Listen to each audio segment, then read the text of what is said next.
this sort of thing.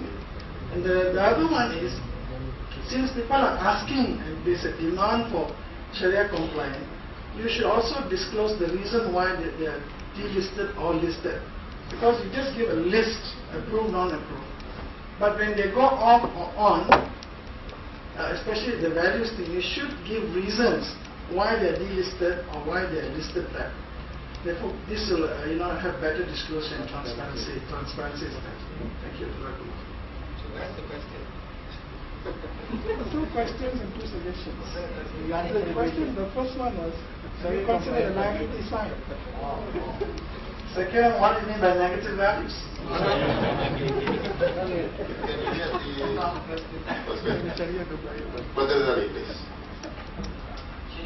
This is basically, I think, some sort of suggestion, because recently, as we know, unit trusts are allowed to increase their exposure overseas.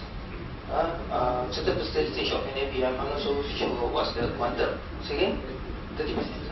So, being an Islamic fund, obviously, the over-regulations eventually they will proceed, and allocate the assets, perhaps on the regional basis first, before they go further. So I think that will be something that SC could look forward to, because now we only have the list of stocks, what I mentioned, counters. What happened if they were to invest in Indonesia, for example, in Singapore, for example, and obviously they must participate and they must invest in the Sharia corporate stocks. So I think that the list will have to expand, and certain coordination have to be done on that ground. Thank you.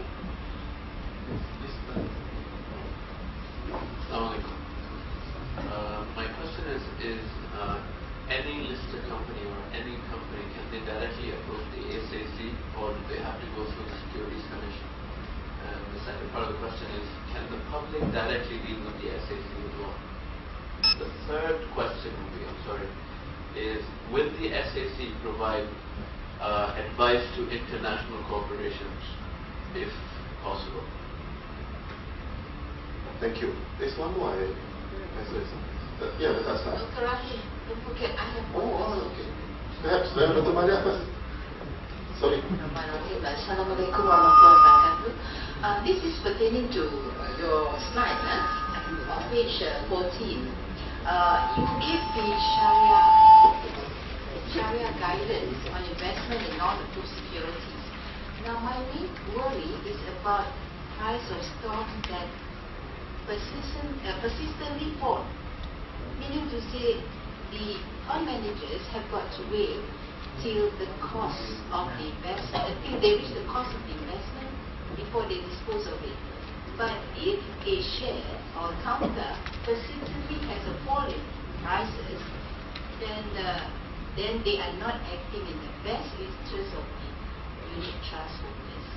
So this kind of guidelines perhaps should be clarified to the Islamic fund managers, right? And then just the other issue is pertaining to the qualitative pre-compliance results on page 19. Now, do not the SAC also check perhaps with the Department of Environment to look at whether a certain company persistently violates environmental laws? So those are the two questions. Thank you. The last question. Thank you very much. Firstly, I really thank Julian for this presentation. We should have more of this.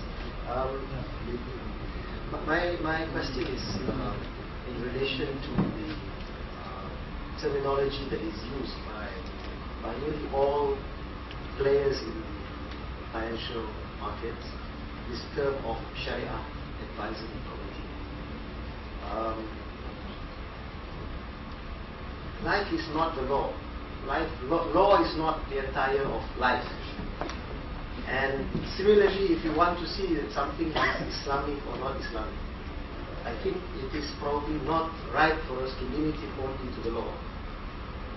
I'm one of the few people who do not see the Sharia as law. It has many other aspects to it, but we in Malaysia and maybe everywhere else, we have narrowed down this to the law. Hence many of the questions that were raised here about the criteria used in screening and so on. So I would like to know, how would it be taken in the market, if there was a proposal to widen this body from merely people, I think you mentioned Islamic law, to the Professor Obais and to Dr. Hishams and the others, who sometimes may have a lot of good input to make, but because of this limitation, they cannot come on the photograph that we showed just now. But seriously, I mean, I'm making it funny, but it's a very serious point. And the reason why I say that is because I think there are many other dimensions which a strict legal approach sometimes will not be able to capture.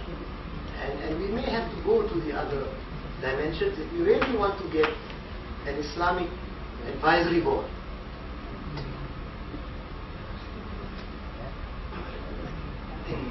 Actually, my time is over. It's 5 o'clock. It's already 5:10. I'm supposed to go back to the office. Government time 5:30.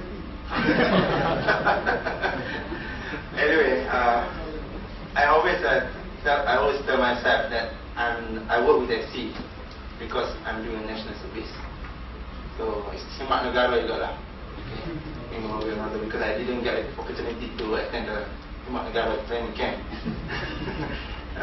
But anyway, I will try my best to respond to a lot of questions. When I came here, I didn't expect there will be this many questions. Surprisingly, the interest is very high here. I think the temperature is also increasing here. Better cool down myself. Anyway, let me respond to the last question before I go back. It's a good suggestion. There is no law that does not allow you to be part of the Shari'ah committee. Surprising. You know what? Because the law, the guidelines say you must form a Shari'ah committee with at least 3 Shari'ah qualified individuals. You can have 5 members if you want. You can have 10 members if you want. But the first 3 must be Shari'ah qualified individuals. And the rest can be you, can be Dr. Obay and the rest. And other professionals. So there is no law saying that you cannot. But minimum 3 qualified individuals. And if you want to have 6 members, please, by all means, you can have 6 members in the committee.